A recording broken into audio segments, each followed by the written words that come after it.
Engkau, menikmati kesukaan yang Tuhan berikan dalam hidup kami. Sebab itu kami datang pada pagi hari ini. Mari kembali Engkau kuduskan dan mensucikan kami.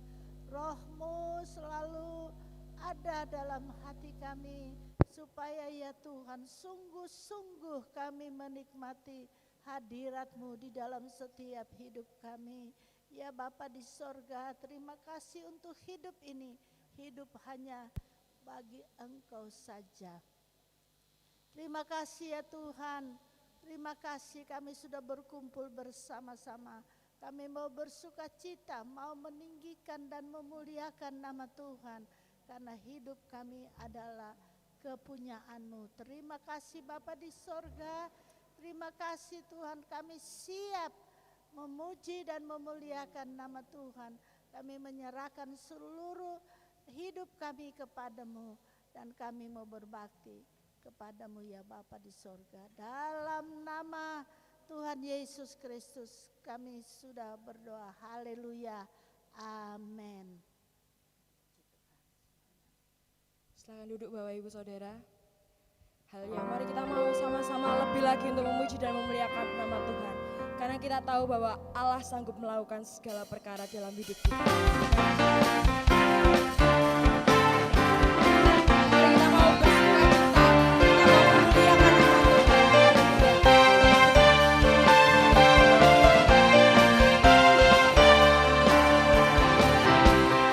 Apa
kita bangkit berdiri, kita mau siapkan lebih lagi hati kita untuk mendengarkan firman Tuhan.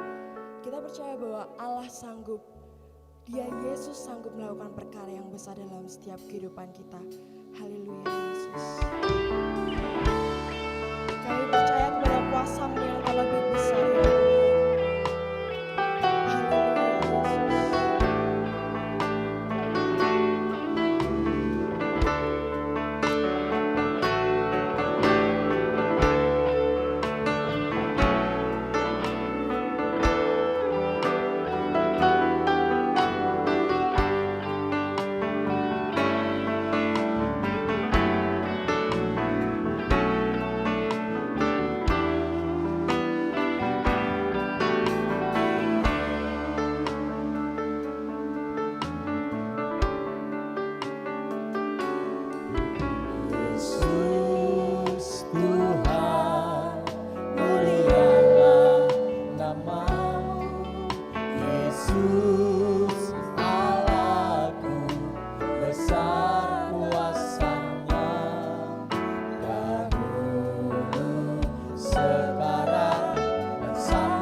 Kami mengakui Engkau adalah Tuhan kami.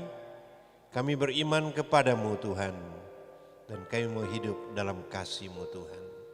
Dalam nama Yesus kami akan mendengarkan firman-Mu. Haleluya. Amin. Selamat pagi, selamat kita ketemu dalam kasih Tuhan.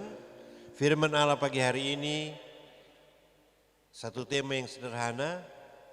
Apakah kita sudah menurut maunya Tuhan? Ya, atau dengan kata lain, bagaimana kita bisa hidup dan kita sudah tahu bahwa kita ini hidup di dalam Tuhan. Ya. Kalau dalam kehidupan kita sehari-hari hari ini di keadaan yang new normal atau yang tidak normal ini, saudara harus tahu bagaimana saudara hidup. Keluar rumah pakai masker, rajin cuci tangan, jangan jabat tangan. Ya. Ini kehidupan kita sudah tahu. Dan kalau kita tidak suka cuci tangan, kita tidak suka pakai masker, ya, kita suka jabat tangan, hati-hati. Siapapun kita, beberapa hari yang lalu Presiden Brasil dia kena virus corona. Istri Perdana Menteri Kanada, makanannya sudah diatur, sudah dirawat, sudah dijaga, kena juga corona. Kemarin presiden kita terpaksa harus diswab karena minggu yang lalu dia ketemu dengan wakil wali kota Solo, pulangnya kena corona. Nah, kita lihat ini, ya, sudah berusaha dengan hati, tapi terjadi hal-hal seperti itu. Ya, jadi sekarang kita harus tahu bagaimana kita harus hidup. Ya, kemanapun pergi pakai masker, rajin cuci tangan, ya, dan kalau kita pegang uang atau pegang apa, langsung cuci tangan. Itulah sebabnya biasa gereja sekarang ini waktu datang taruh persembahan dulu baru cuci tangan. Ya, uang itu betul baik, tapi di situ ada virus. Saudara harus hati-hati. Saudara beli sayur saja, ya cepat-cepat cuci tangan.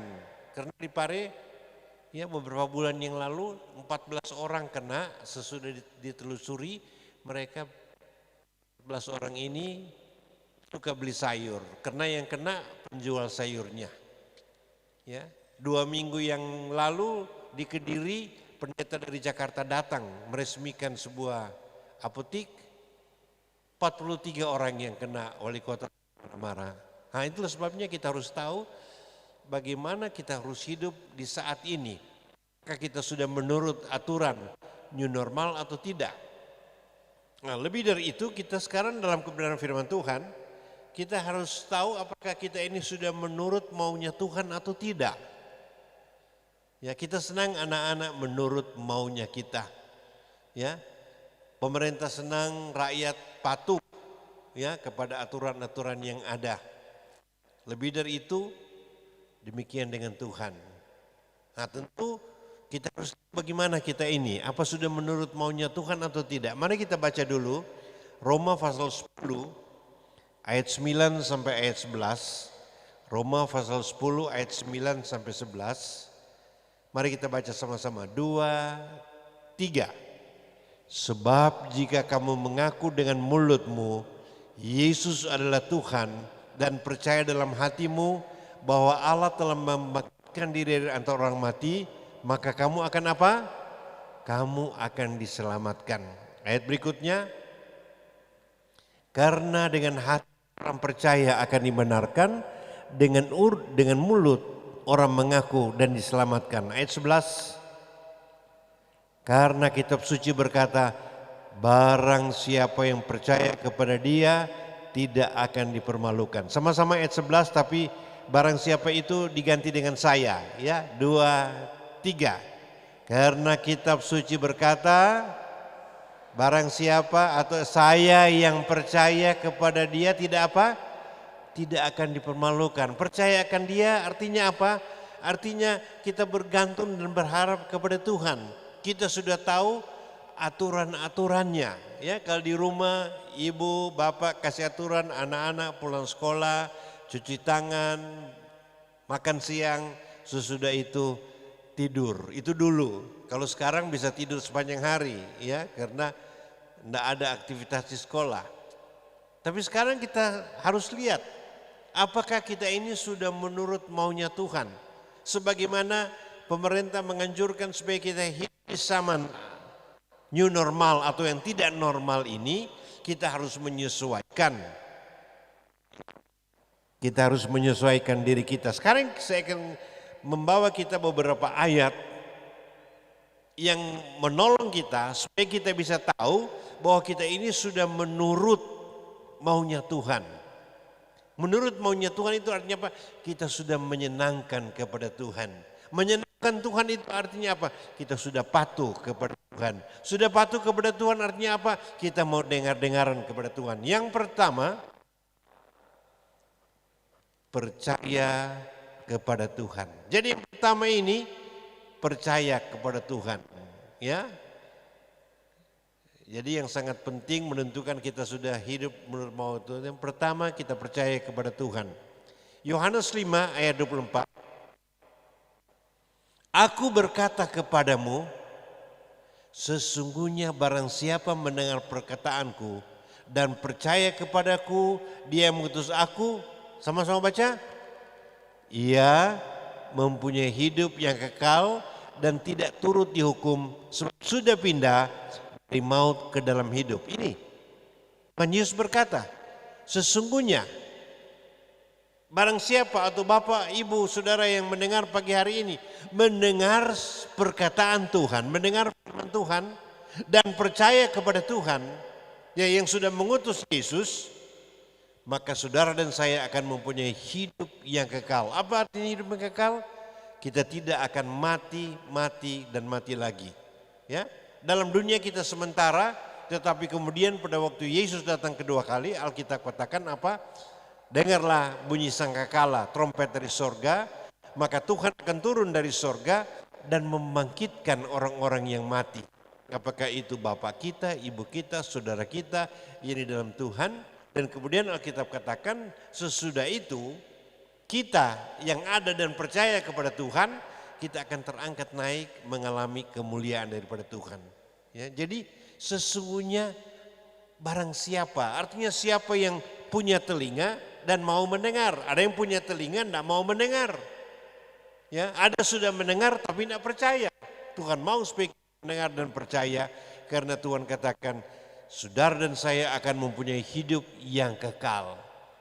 Ya, mengganti kehidupan dalam dunia ini. Dalam dunia ini ada darah tinggi, ada bengek asma, ya, ada asam urat, macam-macam saudara. Tapi di sana Alkitab katakan kita akan menjadi seperti dia, seperti berikan kemuliaan bagi Tuhan. Ya, posisi yang luar biasa. Syaratnya yang pertama, dengar firman Tuhan, dengar suara Tuhan dan percaya kepada Tuhan. Dan yang kedua, mengakui Tuhan. Ya, banyak sekali orang Kristen, ya, dibaptis, ya, banyak gereja, tapi kadang-kadang Tuhan tuh tidak diakui. Artinya apa? Makan sudah tidak sembahyang, tidur tidak sembahyang, mau melakukan pekerjaan tidak sembahyang. Ya, yang dia kejar duit terus saudara-saudara. Tapi kita bukan hanya percaya, tetapi harus mengakui. Matius 10 ayat 32. Matius 10 ayat 32, sama-sama baca. Setiap orang yang mengakui aku di depan manusia, aku juga akan mengakui dia di mana? Bapa di sorga. Ya, jadi tiap orang kita ganti dengan saya, ya. Aku ganti dengan Yesus, ya. 2, 3. Saya yang mengakui Yesus depan manusia, Yesus juga akan mengakui saya depan siapa? Bapakku di sorga. Jadi bagaimana kita bisa masuk sorga kalau kita tidak mengakui Yesus itu Tuhanku, Yesus itu pemimpinku, Yesus itu memberkati. Ya, bukan cuma katakan wah Yesus aku tetap susah, Yesus aku tetap sakit, Yesus aku bangkrut, bukan. Ya, jadi setiap orang itu yang mau saja. Ya, setiap orang itu artinya saudara dan saya yang mau mengakui, Yesus engkaulah Tuhanku. Baik aku susah, engkau tetap Tuhanku. Baik waktu aku senang, engkau tetap Tuhanku. Baik aku dalam masalah, engkau tetap Tuhanku. Oh, dan Yesus senyum. Dan saudara mati, Yesus katakan kepada Bapa, ini dia sudah mengakui aku di dunia. Nah itu yang kedua. Yang ketiga, beriman kepada Tuhan. Jadi bukan hanya percaya. Ya, ada orang percaya tapi masih ragu-ragu. Ya, bukan hanya mengakui, tapi yang penting beriman. Ya, beriman kepada Tuhan. Iman itu artinya percaya Tuhan akan tolong. Iman itu artinya Tuhan sudah tolong. Iman itu percaya artinya Tuhan akan buka jalan. Berikan kemuliaan bagi Tuhan. Ya, jangan sudah berkata, Tuhan apa kira-kira Tuhan mau tolong saya? Apa kira-kira Tuhan mau sembuhkan saya? Tuhan apa kira-kira Tuhan mau buka jalan? Tidak. Iman itu percaya Tuhan sudah menolong. Dan dalam suratan Roma dikatakan iman itu mana? Iman itu datangnya dari mendengar firman Allah. Jadi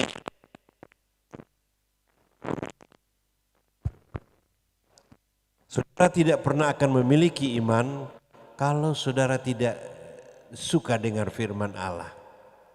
Dan dalam Ibrani dikatakan iman itu adalah dasar dari segala sesuatu. Saudara mau sehat pakai iman, saudara mau diberkati pakai iman, ya, saudara mau ditolong Tuhan pakai iman. Jadi iman ini sangat penting. Iman itu percaya Tuhan akan menolong, Tuhan sudah menolong, Tuhan sedang menolong. Ya, meskipun kita belum lihat, tapi kita yakin. Bahkan Alkitab katakan apa? Kamu iman yang kecil, ya, dapat memindahkan gunung. Luar biasa, imannya kecil. Ya, dalam bahasa Alkitab iman hanya sebesar biji sesawi. Ya, biji sesawi itu ya hampir sama kecil dengan kue apa yang kita bikin. Kue klepon, oh bukan. Wijen itu ya, yang kayak titik-titik itu bulat, saudara-saudara. Kecil, tapi Alkitab katakan bisa memindahkan gunung. Ya, bukan gunung kelut yang dipindahkan, tapi gunung masalah, gunung persoalan, gunung tantangan. Ya, dan yang terakhir, menunjukkan bahwa kita ini sudah hidup seturut dengan kehendak Tuhan kalau kita mau hidup dalam kasih. Ya, jadi saudara percaya Tuhan bagus, mengakui Tuhan itu, beriman kepada Tuhan itu luar biasa. Tapi yang sangat penting harus dilengkapi dengan hidup dalam kasih. Ini baru dahsyat saudara-saudara. 1 Yohanes ayat 8. Mari kita baca 2, 3. Barang siapa tidak mengasihi, artinya apa? Ia tidak mengenal Allah. Sebab Allah adalah kasih. Nah ini. Jadi coba barang siapa kita ganti dengan saya. 2, 3. Saya tidak mengasihi, saya tidak mengenal Allah. Sebab apa? Allah adalah kasih. Jadi kasih itu bukan sekedar kata-kata, bukan sekedar ikut, sekedar rayuan, tapi kasih itu harus dalam kehidupan kita. Ya, sehingga nyanyian Pentakosta lama. Ku kasihi kau. Terus.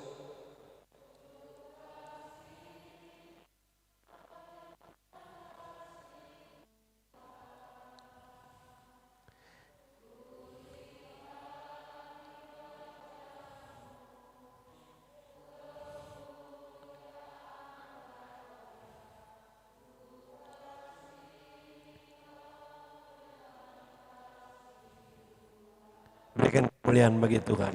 Ini jangan, aduh, gregetan aku lihat mukanya. Aduh, aku benci dia. Bukan. Dia pernah menyusahkan kita, tapi kita harus berkata, aku mengasihi dia. Ya, aku mengasihi dia karena ada Tuhan. Tuhan Yesus karena mengasihi, disiksa oleh manusia, dirajam oleh manusia, dibunuh oleh manusia. Tuhan Yesus tetap mengasihi. Inilah kita, ya. Jadi satu hal yang sangat penting mari kita lihat adalah 4 hal ini yang sudah menunjukkan bahwa kita hidup, ya, sudah hidup menurut kehendak Tuhan. Coba yang pertama apa? Yang pertama sama-sama baca 2, 3, percaya kepada Tuhan. Yang kedua, mengakui Tuhan di hadapan manusia. Jangan, oh saya orang Kristen, ya, jangan, dimanapun harus mengakui, ya, beriman kepada Tuhan, iman percaya Tuhan akan tolong, Tuhan sudah tolong dan Tuhan menolong, itulah iman. Yang keempat, hidup dalam kasih, ya. Kadang-kadang kita gergetan memang, kadang-kadang kita mau marah, bukan. Tapi Tuhan katakan kalau tidak mengasihi, tidak mengenal Allah. Kiranya Tuhan mau menolong kita supaya hidup kita ada di dalam kasih Tuhan. Puji Tuhan. Mari kita akan bangkit berdiri. Kita akan dengar lagi pujian menunjukkan bahwa kita mengetahui kehendak Tuhan. Dan firman-Mu sudah menunjukkan kepada kami bagaimana kami boleh hidup menurut maunya Tuhan. Tuhan, kami percaya kepadamu Tuhan. Tuhan, kami mengakui Yesus adalah juru selamat kami. Tuhan, kami hanya beriman kepadamu dan kami hidup di dalam kasih-Mu. Inilah kami Tuhan, Tuhan kiranya menolong kami sepanjang hari ini, bahkan mempersiapkan hidup kami di minggu yang akan datang. Kami akan mengikuti perjamuan asa yang kudus. Engkau tolong supaya jemaat yang datang pagi ini, minggu depan juga bisa hadir pada ibadah yang pertama. Tuhan menolong mereka, Tuhan memberkati mereka supaya mereka tetap mengetahui kehendak Tuhan. Berkatilah juga umat-umat-Mu yang tidak bisa hadir sepanjang hari ini. Engkau tolong mereka, tapi Engkau berikan iman, percaya kepada mereka, ya, mereka bisa mau melakukan kehendak Tuhan. Bahwa Tuhan lebih dari segala perkara, Tuhan di atas pandemi, Tuhan di atas corona, Tuhan di atas segala persoalan.